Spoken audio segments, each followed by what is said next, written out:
시편 116편은 하나님께서 내 기도에 이렇게 응답하셨으므로 제가 이렇게 살겠습니다 라고 하는 결단을 노래하고 있는 시기, 하나님께서 내 간구와 기도에 귀를 기울이시고 응답하셨으므로 제가 이렇게 살겠습니다 라고 하는 그 결단을 노래하고 있는 시가지 편 116편입니다. 그런데 이 시는 가장 먼저 어떤 하나님을 얘기하죠.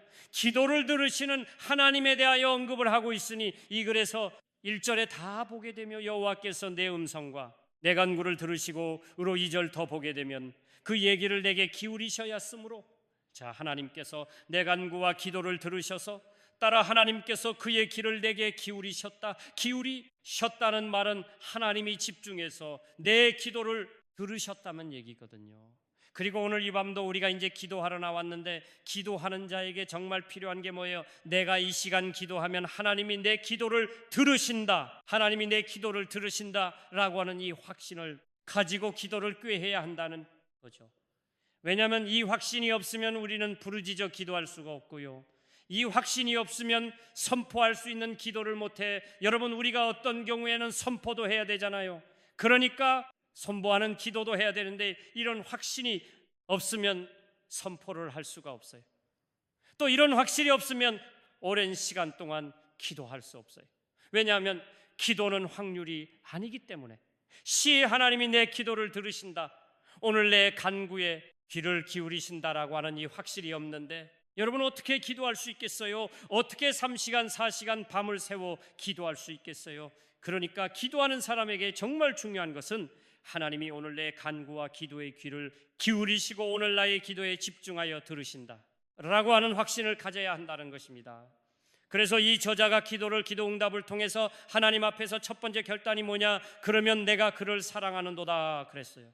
자율 1절을 다시 한번 읽겠습니다. 시작. 여호와께서 내 음성과 내 간구를 들으시고 으로 내가 그를 사랑하는도다. 자, 기도의 응답을 받고 난 이후에 내가 더욱 주를 사랑하게 되었다라고 고백해가죠. 왜 기도의 응답을 통해서 하나님을 더 사랑하게 되었을까요? 기도 응답 그 자체보다도 그 기도의 응답을 통해서 하나님이 나를 이렇게 사랑하고 계시는구나, 하나님이 나에 대해서 이렇게 관심을 갖고 계시는구나, 그것이 확증되었기 때문이죠.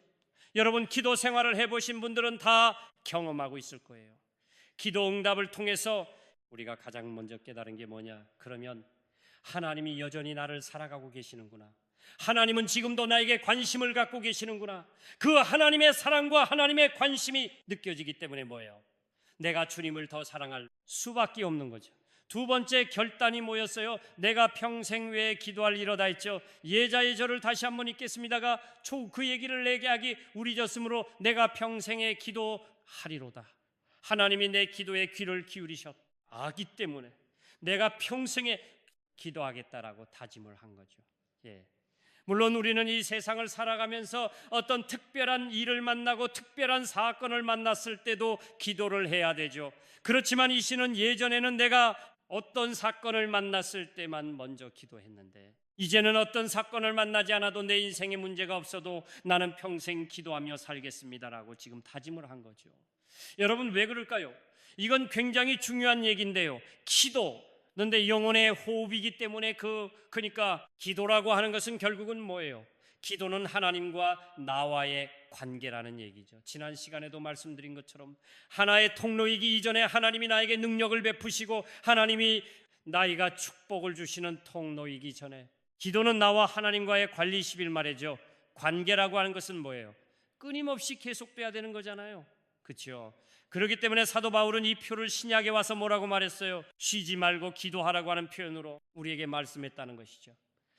저 세 번째 결단이 있었습니다. 그 세 번째 결단이 뭐냐 그러면 내가 여호와 앞에서 행하리로다입니다. 자, 우리 9절의 말씀을 읽겠습니다. 다가초 내가 생명이 있는 땅에서요 앞에 행하리로다. 하나님께서 자기 자신을 자유케 해 주시고 구원해 주시는 은혜를 경험한 이 시인은 이제 하나님 앞에서 다짐합니다. 어떤 다짐을 하죠? 이제 자신이 살아있는 동안에 내가 여호와 앞에서 행하는 삶을 살겠습니다라고 지금 다짐을 하는 것입니다. 내가 이 땅에 살아 있는 동안, 내가 이 땅에서 숨을 쉬고 있는 동안은 내가 하나님 앞에서 행하며 살겠습니다. 사람을 의식하며 사는 것이 아니라 하나님은 영이시기 때문에 보이지 않아도 보이지 않는 영이신 하나님을 의식하며 내가 그 하나님의 목전에서 살겠습니다라는 다짐을 하고 있는 거죠. 그런데 이것을 잘했던 사람이 있어요. 바로 누구죠? 다윗이라고 했잖아요. 자, 다윗 시편 16편 8절에서 이렇게 고백을 합니다. 다 같이 읽겠습니다. 시작. 내가 여호와를 항상 내 앞에 모심이요 그가 나의 오른쪽에 계심으로 내가 흔들리지 아니하리로다가 다윗의 인생의 특징이 바로 이거였어요. 언제나 항상 여호와를 내 앞에 모셨던, 여기서 중요한 것이 뭐냐면 항상 쫓겨다닐 때도, 왕의 자리에 있을 때도, 하나님을 예배할 때도, 누군가로부터 배신을 당할 때도 언제나 하나님을 의식하고 하나님 앞에서 생각하고 말했다는 거죠. 그 하나님을 내 앞에 모시고 산다, 하나님을 내 앞에 모시고 산다라고 하는 이 말은 하나님이 지금 내 앞에 계시는구나, 하나님의 존재를 의식하며 사는 정도가 아니고요, 하나님을 내 앞에 모시고 산다는 것은 하나님이 지금 내 앞에 계시 사이 정도 인식이 아니고 그분과 인격적인 교제를 나눴다는 것입니다. 다시 말하면 그분과 끊임없이 대화를 나누었다는 것이죠. 하나님이 내 앞에 지금 계시고 하나님을 내 앞에 모시고 산다면 그 특징이 뭐겠어요? 그분 앞에 질문을 던지고 대화를 나눈다는 거죠. 단순히 하나님이 지금 나를 보고 계신다, 내 앞에 계신다, 이것을 의식하는 정도가 아니고 다윗은 그 하나님을 내 앞에 모시고 살았기 때문에 끊임없이 하나님께 물었다는 거죠. 블리젯이 쳐들어왔을 때도 물었을 팔, 끊임없이 그는 하나님께 물었단 말이야. 사울을 죽일 수 있는 기회가 왔지만 그때도 물었을 거예요. 주, 내가 어떻게 해야 돼요? 나를 죽이려고 하는 사울왕을 죽일 수 있는 기회가 왔는데 하는 내가 어떻게 해야 될까요? 성경에는 기록되어 있지 않아요. 그 부분은 그렇지만 저는 다윗이 분명히 물었을 거라고 생각합니다. 다윗은요, 끊임없이 물었어요. 그 하나님을 모시고 산다는 것은 그냥 관념이 아니라 구추상적인 게 아니었어요. 끊임없이 물었어요. 하나님 앞에 주님, 이럴 때 어떻게 해야 돼요? 그럼 주님이라면 어떻게 하셨을까라는 질문을 끊임없이 던지며 살기를 바랍니다.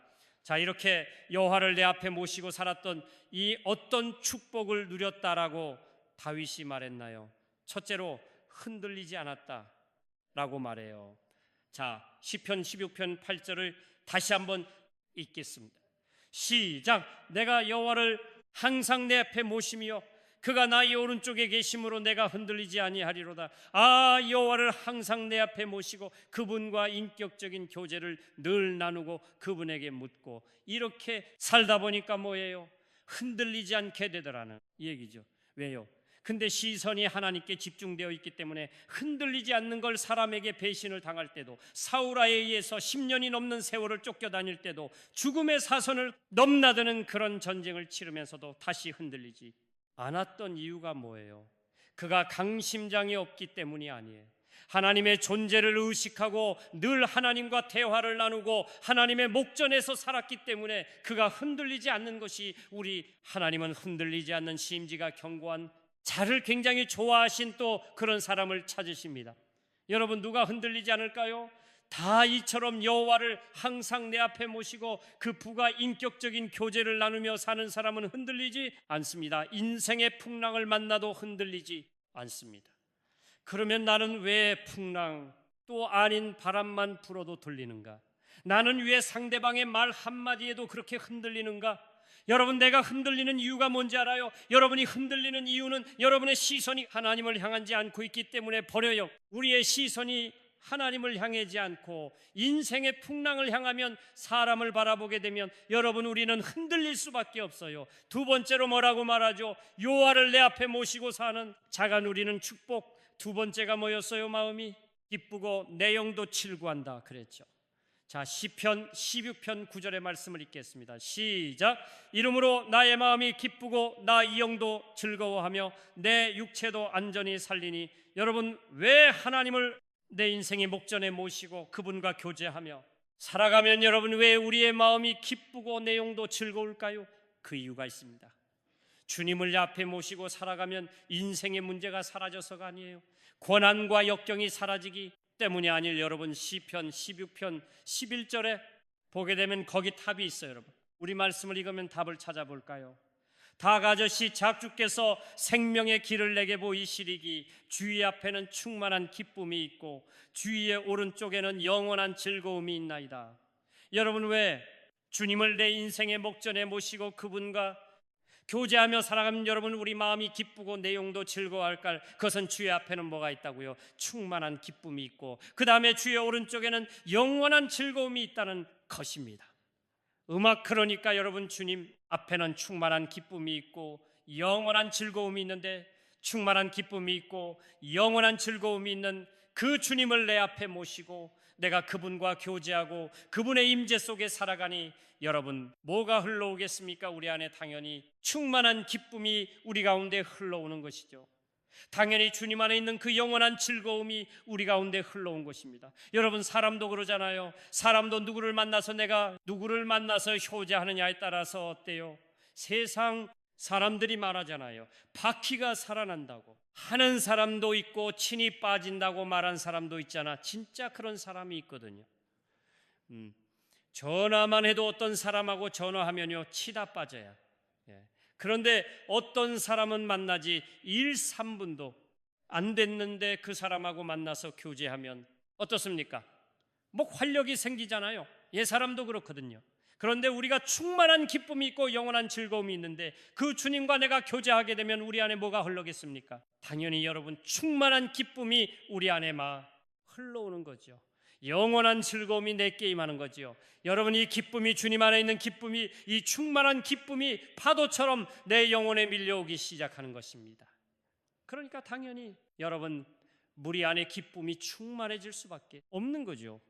환경이 달라져서가 아니라 내 삶은 변한 것이 없는데도 불구하고 준 이 말에는 충만한 기쁨이 마우리 가운데 바다처럼 밀려오니까 우리도 기뻐할 수밖에 없는 거 아니겠어요? 오늘 이 밤에 그 충만한 기쁨, 영원한 즐거움이 우리 가운데 파도처럼 입에서 여러분 안에는 불면증이 사라지고 여러분 안에 있는 우울한 생각과 감정들이 다 치유되는 밤이 되길 원합니다. 그런데 이 시기 말함 이를 땅을 살아가면서 왜 하나님 앞에서 행하는 삶을 살기로 했는지, 내가 왜 이런 결단을 했는지 그 이유를 말하고 있어. 근거를 말하고 있어.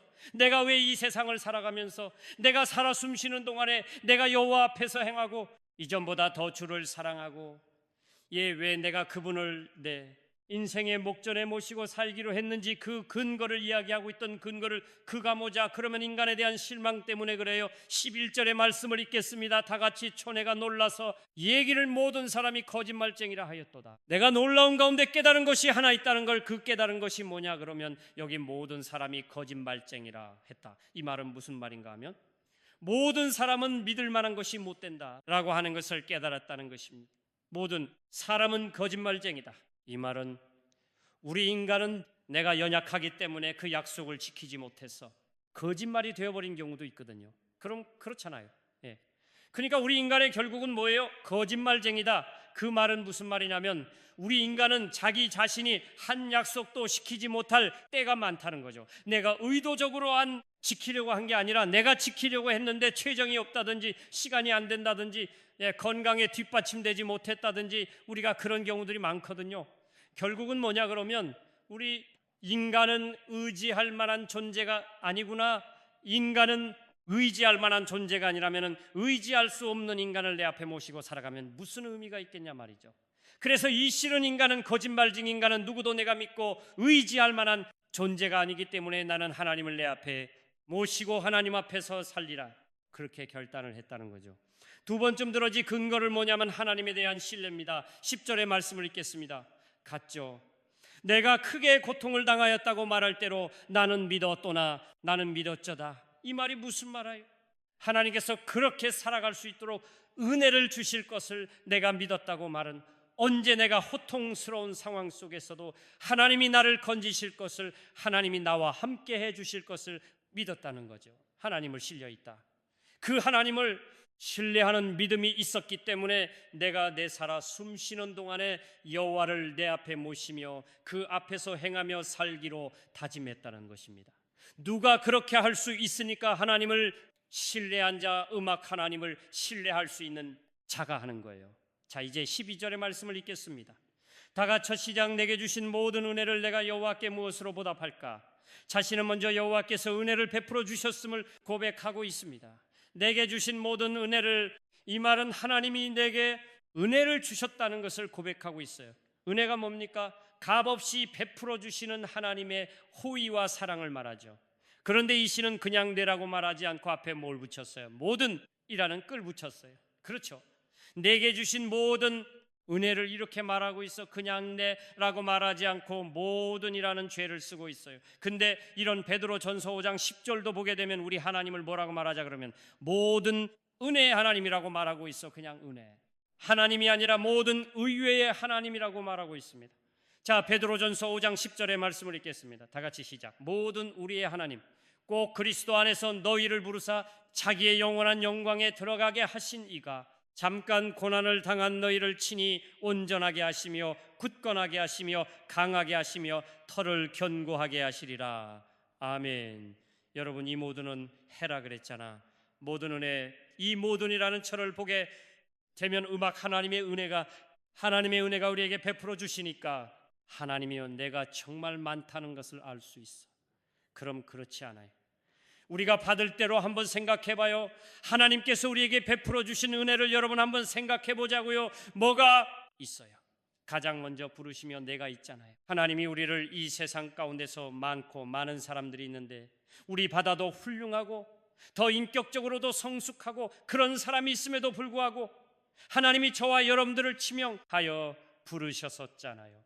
이 부르시게사 또 뿐만 아니라 하나님이 나를 이 죄와 사망에서 구원해 주신 은혜, 거기서 끝나는 것이 아니라 하나님이 구원하고 난 이후에 이 광야의 나그네 인생길을 하나님께서 지금 인도하고 계시잖아요.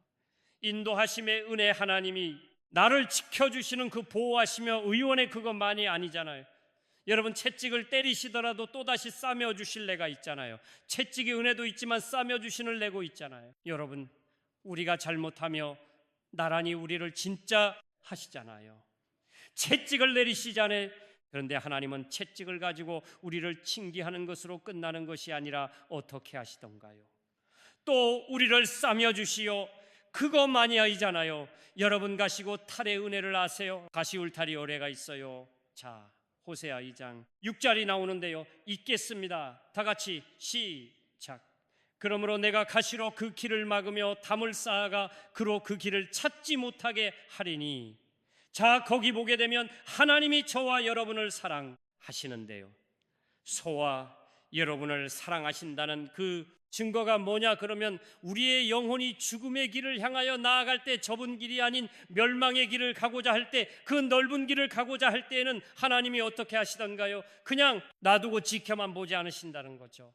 예, 그럼 어떻게 하시죠? 간섭하시죠. 어떻게 가지고 말이죠? 하나님이 가시로 그 길을 막아요. 넓은 길로 달려가 하지 못하도록, 신앙의 국경선을 넘어가지 못하도록, 내 영 언니 멸망의 길에 빠져들지 않도록 하나님이 어떻게 하시던가요? 가시로 내 인생의 길을 막을 쉴 때가 있어. 또 담을 쌓아가지고 세상의 것들을 보지 못하도록 하실 때가 있어요.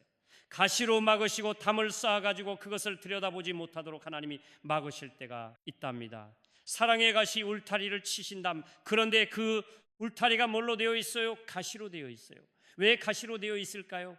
뻔하죠. 넘어가지 못하도록 하기 위해서. 요런 넘어가다가 실지라 펌에서 팔 돌아오지 않아요. 안 그래? 여러분, 찔려야지 뭐예요? 찔려야 나 아프니까 돌아오지 않아요. 여러분, 하나님께서 우리로 하여금 신앙의 국경선을 넘어가지 못하도록 울타리를 전하는데, 그러면 스폰지로 된 후 타리를 쳐보세요. 우리는 하루에 몇 번씩 넘어가고 말 거예요. 근데 넘어가지 못하도록 가시 울타리를 쳤어요. 그러니까 넘어가려 할 때마다 가시가 때 우리를 찌르는 거죠. 옆구리를 찌르고 눈도 찌르고 달도 찌르고, 그러니까 못 넘어가는 거죠. 우리 안에는 재성은 넘어가고 싶어 하는데 하나님이 가시 울타리로 우리로 하여금 넘어가지 못하도록, 멸망의 길에 가지 못하도록, 넓은 길로 들어가지 못하도록, 신앙의 국경선을 넘어가지 못하도록 하나님이 우리의 인생에 가시 울타리를 지신 단말, 그 가시 찍으신 분은 한번 해보세요. 이쪽 동네는 없어요. 왜요? 그러시면 안 돼요. 솔직하게 반응하셔야 돼요. 먹은 교사도만 보이죠 그러십니까? 먹은 교사들도 가시 많이 찔려. 여러분, 그것이 뭐예요? 하나님이 우리를 사랑하시는 방법이죠. 음악 더 이상 나아가지 못하도록 하기 위해서 여러분, 가시 울타리가 없었다면 오늘 여기 이 자리에 앉아서 삶 누가 있어? 지금 아무도 없어. 이 불타는 이 붉은 매 누가 여기 있겠냐? 말을 이끌어 있지. 하나님께서 우리로 하여금 이태원에 가지 못하도록 가시 울타리를 내 삶에 많이 지쳤어요. 그러니까 거기에 찔리고, 그러니까 우리 못 가고 여기 자리에 앉아. 네가 이미 좋지 우리가. 그런데 여러분, 그 가시 울타리가 사람마다 다르겠죠. 어떤 사람에게는 건강의 문제일 수도 있어요. 어떤 사람은 그 병 걸리지 않았다면요, 어쩌면 주님을 떠나 사람도 많아요. 어떤 사람이 건강의 문제가 사랑의 울타리가 될 수도 있고, 어떤 사람의 길을 인간관계의 갈등도 하나님이 사용하시는 사랑의 가시 울타리가 될 수도 있어요. 때론 내가 사랑했던 사람과의 어떤 이별도 사랑의 가시 울타리가 될 수 있어요. 그 사람과 이별이 없었다고 한다면, 그런 아픔이 없었다고 한다면 어쩌면 죽음이란 걸 생각하지 않았을 것이고, 그리고 내가 어때요? 계속해서 그 길을 갈 수 있었겠죠. 그러나 사랑하는 사람과 이별을 보면서, 죽음을 바라보면서 나도 언젠가는 내 인생의 죽음의 날이 있을 것을 생각하면서 영혼을 생각하게 돼. 그러다 보니까 뭐예요? 내가 가지 울타리를 넘어가지 않게 되는 거죠. 어떤 사람에게는요, 재정의 문제일 수 있어요. 어떤 분은 그럴 수도 있어요. 하나님 위에 절기는 다른 것, 주지 말고 돈을 달라고 해도 늘 이런 분들이 계셔요. 현실적으로 현실적으로 뭐니 해도 뭐입니다. 머니를 주시대로. 그런데요, 그런 볼수록 머니 때문에 탈락할 가능성이 많습니다. 다중 이해가 안 되면 하나님 나라에 가서 물어보세요. 주님, 제가 세상에 살아갈 때에 왜 사람 기도는 들어주시는데 왜 토르도 안 들어주셨어요? 그러면 하나님이 분명히 말씀하실 거예요. 나름 돈의 약한 법이야. 나는 돈 때문에 망할 수 있어. 나는 돈 때문에 하나님의 나라를 떠날 수 있어요. 참 모르잖아요. 그렇죠? 자, 아무튼 하나님께서 우리 인생 가운데 이렇게 사랑의 가시 울타리를 치면서까지 우리를 포기하지 않으신 그 하나님의 사랑, 그러니까 이런 가시 울타리만 보면 안 돼요. 믿음이 연약한 사람은 믿음의 초보는 가시 울타리만 보는 거죠. 왜 하나님이 나로 하여금 넘어가지 못하도록 하지 울타리를 치는 거야? 이것만 보는 거죠. 근데 조금 더 성숙한 사람은 가시 울타리만 보는 것이 아니라 뭘 보는 거죠? 나를 포기하지 않으시는 그 하나님의 사랑을 보게 되는 거죠. 얼마나 하나님이 나를 사랑하셔, 얼마나 하나님이 나를 포기할 수 없으면 내 인생의 가시 울타리를 치면서까지 그렇게 하나님이 내 삶을 간섭하시고 다스려질까? 여러분, 이거 생각해보면 하나님의 사랑을 확인할 수가 있잖아요. 이 씨는 말합니다. 내게 주신 모든 은혜를 내가 여호와께 무엇으로 보답할고, 여기 무엇으로 이 말은 그 무엇이나 어떤 방법으로도 보답할 수 없음을 나타내는 것을 강조하는 의미예요. 무엇으로 이 말은 그 무엇인 어떤 방법으로도 보답할 수 없음을 나타내는 강조 의미를 지니는 말이라고 말이죠. 여러분, 사실 이거네라고 하는 말, 이거네랑 계산될 수 없고 보상될 수 없는 것이 은혜입니다. 그렇기 때문에 사용되는 의회가, 그렇기 때문에 사용되는 단어가 은혜라고 하는 말은 바로 그런 거거든요. 그래서 사도 바울은 이 은혜를 말하면서 이렇게 말해서 거저주시는 바라는 표로서 거저주시는 바에 에베소 1장 6절의 말씀을 읽겠습니다. 다가 첫 시점, 이런 그가 사랑하시는 자 안에서 우리에게 거저주시는 바, 그의 은혜의 영광을 찬송하게 하려는 것이라. 사도 바울은 지금 하늘에 속한 신령한 복을 야기하면서 우리에게 거저주시는 바 그의 은혜의 영광을 찬송하게 하려는 것이라고 말하잖아요. 그분에는 뭐예요? 내가 받을 만한 조건과 공로가 있어서가 아니라 하나님 편에서 일방적으로 내게 거저주시는 거잖아요. 그게 은혜거든요. 그러니까 거저주시는 바 여러분이 받을 만한 자격이 있어서 받은 것이 아니고 공로가 있어서가 아니라 하나님이 일방적으로 나를 사랑하기 때문에 거저주시는 것이 은혜란 말이죠. 그러니까 여러분, 누구도 하나님의 은혜를 계산할 수 없고 하나님의 은혜는 도상될 수가 없는 겁니다. 엄밀하게 말하면 내가 아무리 희생과 수고와 헌신의 삶을 살아도 하나님의 은혜를 보상할 수가 없는 거죠. 음악 그렇지만 그렇지만 우리는 그 은혜를 내가 무엇으로 보다 밝고 하는 마음을 가지고 살아야 한다고 말이니, 그럼 정리를 잘 하셔야 됩니다. 하나님의 은혜는 계산될 수 없고 보상될 수가 없는 것이, 그렇기 때문에 성격에도 거저 주시는 바라는 표현을 쓴 거예요. 그러나 우리 편에서는, 우리 편에서는 하나님께서 내게 주신 그 은혜를 내가 무엇으로 보다 밝고 그 마음을 가지고 살아야 한다는 것이, 음악 여러분 보세요. 그래 은혜라고 하는 것은 값없이 받은 거잖아. 계산될 수 없는 거잖아. 보상될 수 없는 거잖아. 그러면서 아무렇게 사는 사람하고 하나님이 내게 주신 은혜는 계산될 수 없고 보상될 수 없지만, 그래도 하나님이 내게 주신 은혜를 대고 무엇으로 보다 밝고 하는 마음을 가지고 사는 것은 하늘과 땅 차이다고 말이죠.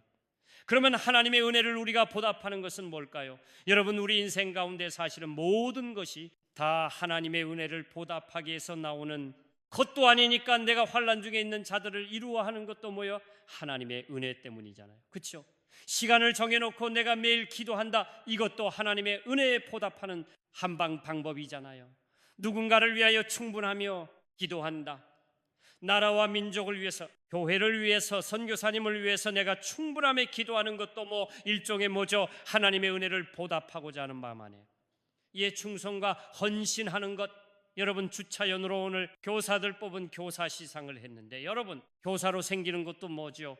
내게 베풀어 주신 하나님의 은혜를 내가 알기 때문이죠. 그 사도 바울도 그랬거든요. 사도 바울도 거리면서 15장 10자리에서 이런 말을 했어요. 우리 함께 읽겠습니다. 다 갖춰 내가 나 된 것은 하나님의 은혜로, 된 것이 내게 주신 그의 은혜가 떼지 아니하여 내가 모든 사다보다 더 많이 수고했으나 내가 한 것이 아니요 오직 나와 함께 하신 하나님의 은혜로. 다 여러분, 사도 바울이 은혜라는 말을 몰라서 이렇게 말을 했을까요? 사도 바울이 의문이라는 말이 무슨 말인지 몰라서 이렇게 말을 했을까요? 아니죠. 은혜라고 하는 것은 계산될 수 없고 보상될 수 없다는 거 알고 있어요. 그렇지만 사도 바울은 말하자, 나는 내게 주신 값 없이 거저 주신 하나님의 은혜가 헛되지 않도록 하기 위해서 어떻게 했다고요? 내가 다른 사도보다 더 많이 수고했다는 거죠. 이것은 자기 어떤 겸화를 들은 얘기, 안 표현이 아닙니다. 그것은 하나님의 은혜를 더 강조하게 한 거예요. 바울은 하나님의 은혜가 헛되지 않도록 하기 위해서 나 같은 죄인을 구원해 주시고 이방인의 사도로 불러주신 그 하나님의 은혜가 헛되지 않도록 하기 위해서 다른 사도보다도 결혼도 하지 않고, 어떻습니까? 다른 사도보다 더 많이 수고했다 말이죠. 그러나 그것 또한 역시 뭐라고 말하죠? 하나님이 은혜로 다라고 말합니다. 그런데 이외 편저자는 내게 주신 모든 은혜를 내가 여호와께 무엇으로 보답할꼬 그랬는데, 역대하 32장 이 15절에 보게 되면 히스기야가 그 받은 은혜를 보답하지 아니했다는 말이 나와요. 20편의 저자는 내가 여호와께로부터 받은 은혜를 무엇으로 보답할까 이렇게 고백했는데, 역대하 32장 저 15절에 보게 되면 히스기야는 그 받은 은혜를 보답하지 아니했다, 전반대표이 나옵니다. 자, 읽겠습니다.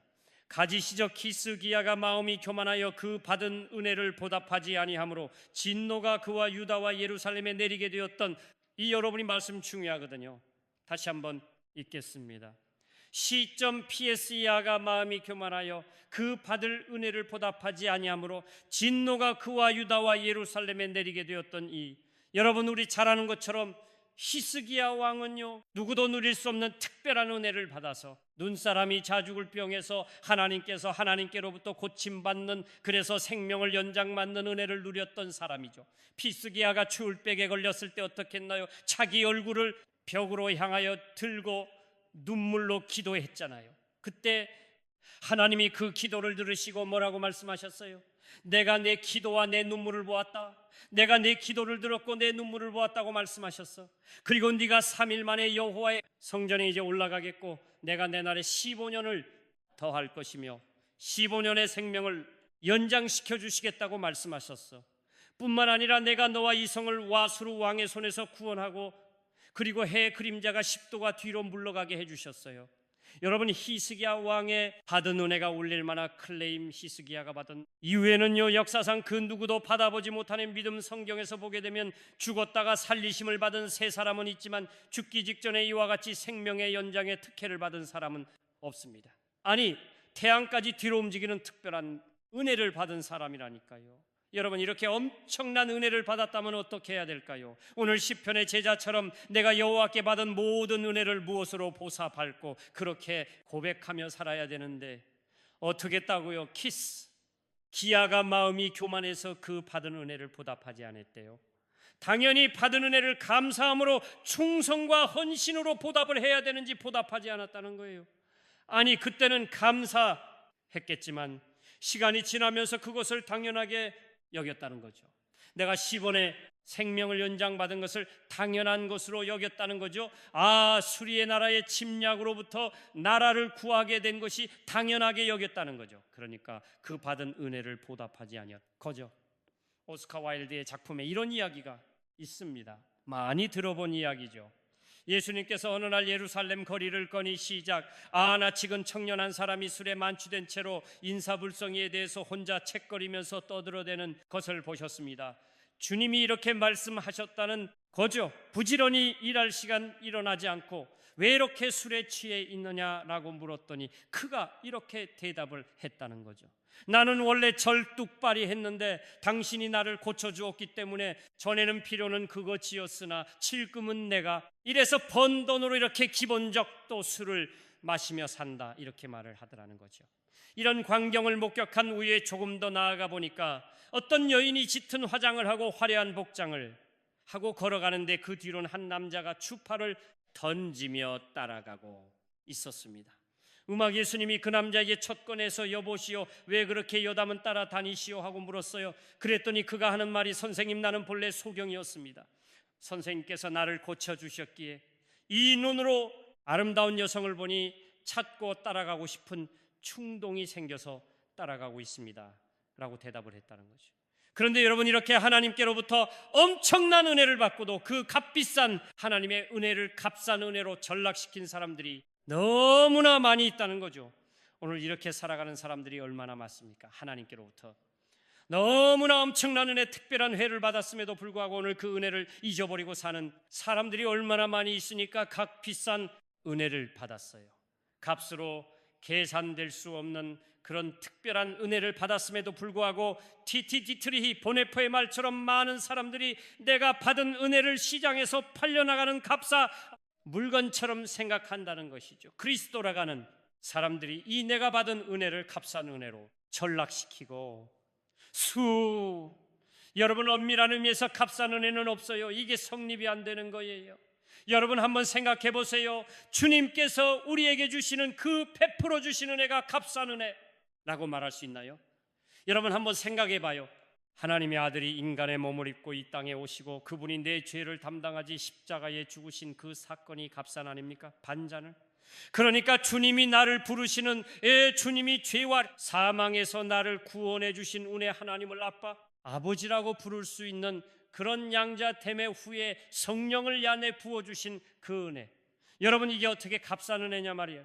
그런데 우리가 그 값비싼 은혜를 우리의 삶의 현장에서는 값싼 은혜로 전락시키고 있다고 말이죠. 아무튼 시편 216편 A셔자는 하나님께서 주신 모든 것이 다 큰 해임을 알았습니다. 그래서 고백합니다. 내게 주신 모든 은혜를 여호와께 무엇으로보다 박하 그렇습니다. 여러분, 이 모든이라는 말 속에는 우리의 삶 자체가 은혜라는 것을 이야기하고 있습니다. 사실 앉고 일어서는 것도 하나님의 되잖아요. 음악 앉고 싶어도 앉지 못하고 일어서고 싶어도 일어서지 못하고 걷고 싶어도 걷지 못하는 사람들이 얼마나 많아요.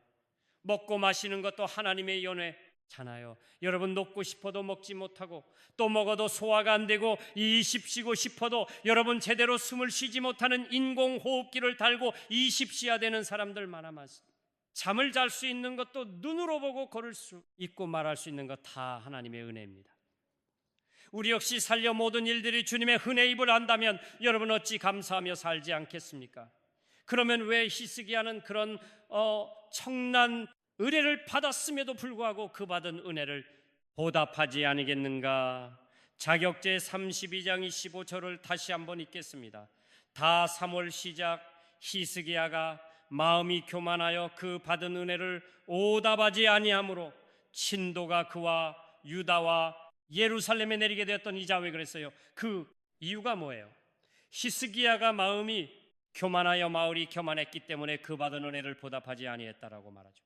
마음이 교만했다는 말은 뭐예요? 하나님이 자신의 병을 고쳐주시면 하나님께서 자신의 명을 고쳐주심을 하나님께서 아수위에 침략으로부터 나라를 지켜주시고 보호해주심을 자신의 생명이 연장받음을 물로 생각했다는 거죠. 마땅하고 당연한 것으로 여겼다는 것입니다. 하나님의 은혜를 당연한 것으로 여기면 하나님은 그 사람을 마음이 교만한 자라고 말씀하십니다. 하나님 앞에서 마음이 교만한 자가 누구의, 하나님이 보실 때 마음이 교만한 자가 누구일, 그 원청 나는 회를 받고도 시간이 지나 하나님에서 그 하나님의 은혜를 은혜로 여기지 않고 마땅히 당연한 것으로 여기는 사람, 하나님은 그 사람을 뭐라고 말합니까? 마음이 더 많았자라. 여러분, 하나님의 은혜를 당연한 것으로 여기고 마땅한 것으로 여기면 나중에 어떻게 될까요? 자신도 모르게 자신을 높이고 자신이 그 일을 이룬 것처럼 생각한다는 거죠. 그러니까 히스기야는요, 바벨론에 왕이 보낸 예물을 받고 그 사신들에게 왕궁에 있는 보물들을 비롯해서 유다 왕국에 있는 모든 좋은 것들을 다 보여주면서 자랑을 했습니다.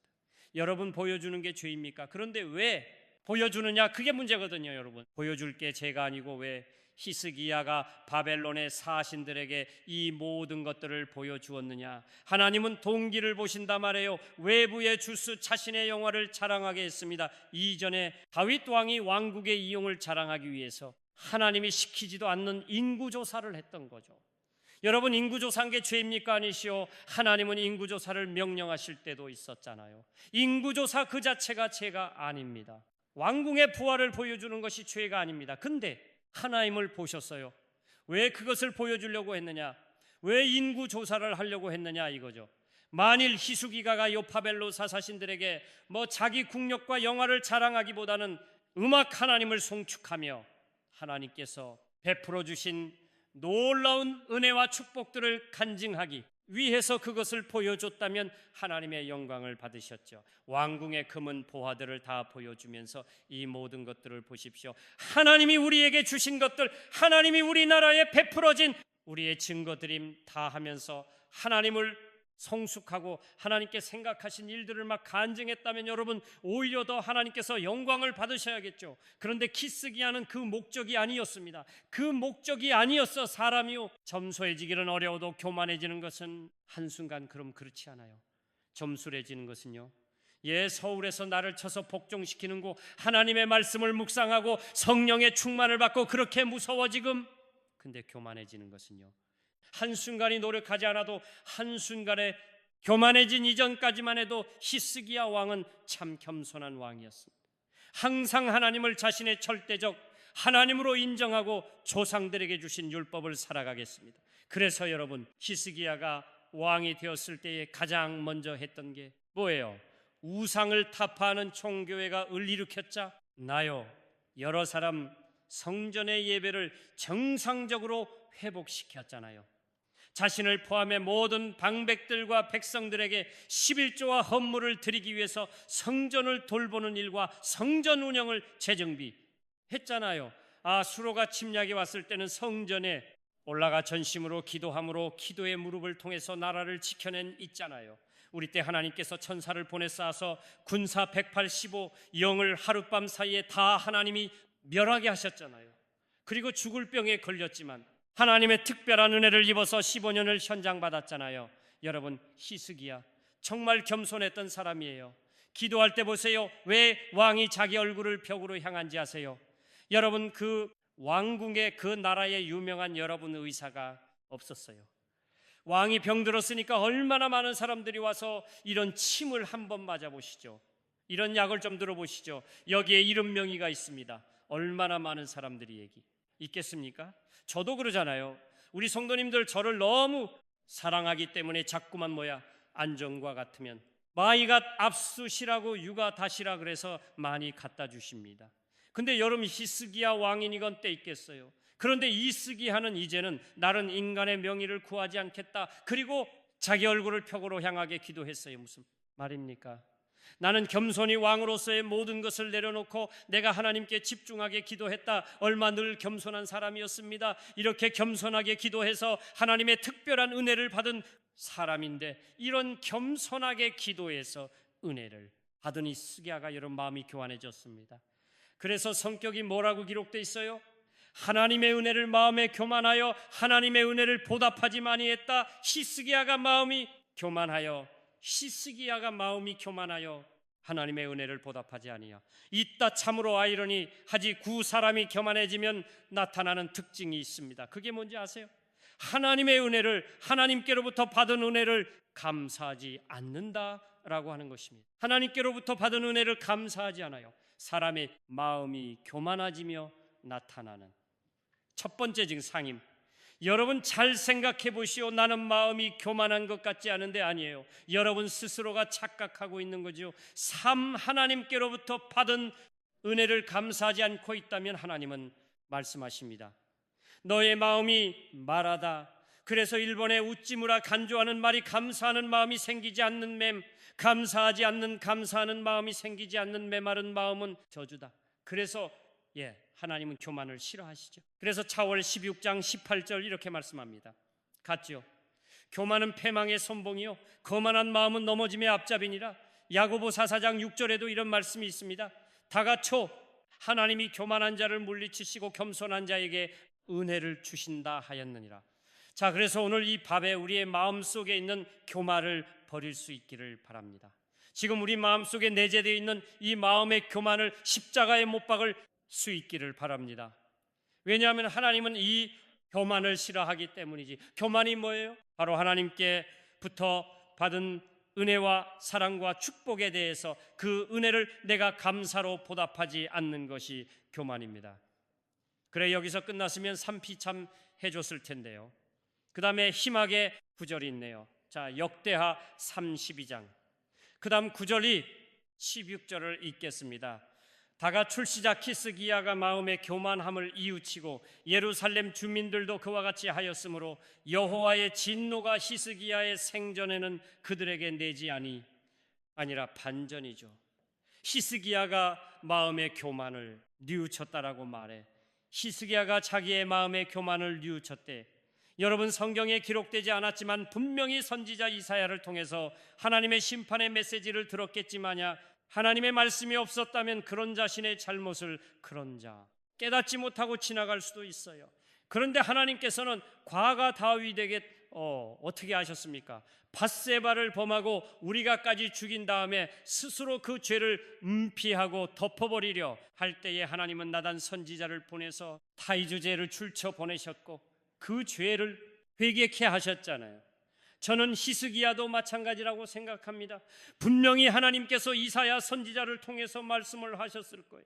그리고 그 이사 선자의 말씀 앞에 자신의 마음에 교만을 내우쳤어요. 자신만이 아니라 예루살렘의 주민들도 그와 같이 했다라고 말하자는, 여러분 왕의 미국 침으로만 끝나는 것이 아니라 왕이 회개할 때에, 왕이 그 마음에 교만을 뉘우침에 회개할 때에 예루살렘의 주민들도 거민들도 함께 자신들의 마음에 교만을 뉘우치며 회개했다는 것이요.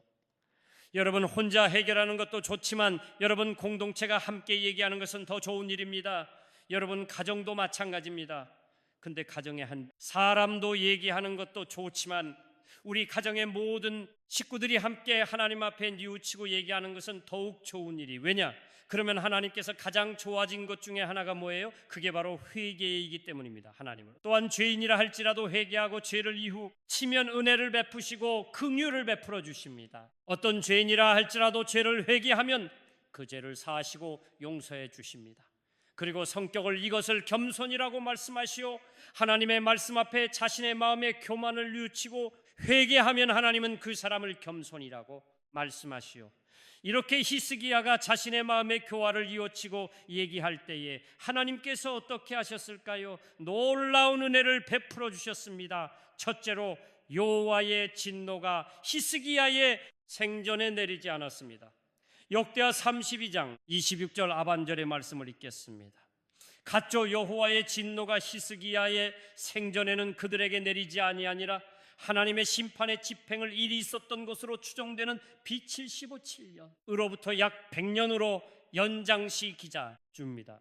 두 번째로 부와 영광을 함께 누렸습니다. 역자 32장 27절의 말씀을 읽겠습니다. 나가 초 히스기야가 부와 영광이 지극한지라 이에 은금과 보석과 향품과 방패와 옴과 보배로운 그릇들을 위하여 참고를 서우며 히스기야는 여형은 기 어려울 정도로 큰 번영과 총통을 누렸습니다. 여러분, 구약 시대의 경제적인 부는 곧 하나님의 축복의 표시로 여겨졌잖아요. 그 문을 비롯한 갖가지 보물들이 너무나 많아서 많은 보물 창고를 세워야만 했습니다. 역대 32장 28절 29절 듣겠습니다. 다가 초 곡식과 새 포도주와 기름의 산물을 위하여 참고를 세우며 온갖 짐승에 위한 깔을 세우며 양떼 우리를 갖추며 양떼와 많은 소떼를 위하여 성읍들을 세웠으니 일어나라. 질 그 역의 재산을 십이 많이 주셨으니 이미요 히스기야가 누리 모든 투와 영광, 그 모든 번역이 누구로부터 왔다고 말하고 있어요. 이는 하나님이 그에게 재산을 심히 많이 주셨음. 이미여 이렇게 말합니다. 하나님이 귀하게 재산을 심히 많이 주셨다. 성경은 분명히 말씀하고 있습니다. 하나님 히스기야 누린 이 모든 부와 영광, 이번 영 누가 주셨다고요? 하나님이 주셨습니다. 회개는 힘들지만, 회개는 자존심이 상하지만 여러분이 회개는 이런 놀라운 복을 받습니다. 오늘 우리도 이 밤에 마음이 좀 알아야 하나님의 은혜를 입고 살았음을 회개할 수 있기를 바랍니다. 내가 받은 하나님의 은혜만 생각하지 말고 나는 이 하나라라라 이로로아르모르모로뽀로 바라파라마루마르노모리 하나님의 은혜를 바람이 치마르님의 처럼이 쳐르고 tö르너라. 자로서 지금 은혜에 걸맞는 삶을 살고 있는지, 하나님의 은혜를 망각하며 살고 있지 않은지, 하나님이 있는데 사리에서 멀어져 가고 있지는 않는지 여러분 우리 자신을 한번 점검하고 돌이켜볼 수 있기를 바랍니다. 30절 하반 절에 이 말씀을 읽고 마치겠습니다. 히스기야가 그의 모든 일에 경통하였더라. 히스기야가 마음이 교만해서 하나님께로부터 받은 은혜를 보답하지 않았는데 그가 하나님께로 어떤 파들은 애를 당연한 것을 여겼던 그 지약을 하나님 앞에 뉘우치고 회개하니까 하나님께서 히스기야의 생전엔 여호와의 진노를 내리지 않으셨고 모든 주와 영광을 누리게 하셨습니다. 오늘 이 밤에 하나님께서 히스기야에게 베풀어 주셨던 이 놀라운 이 축복, 이 밤에 하나님께서 우리를 위하여 예비해 놓으신 축복인 줄로 믿습니다.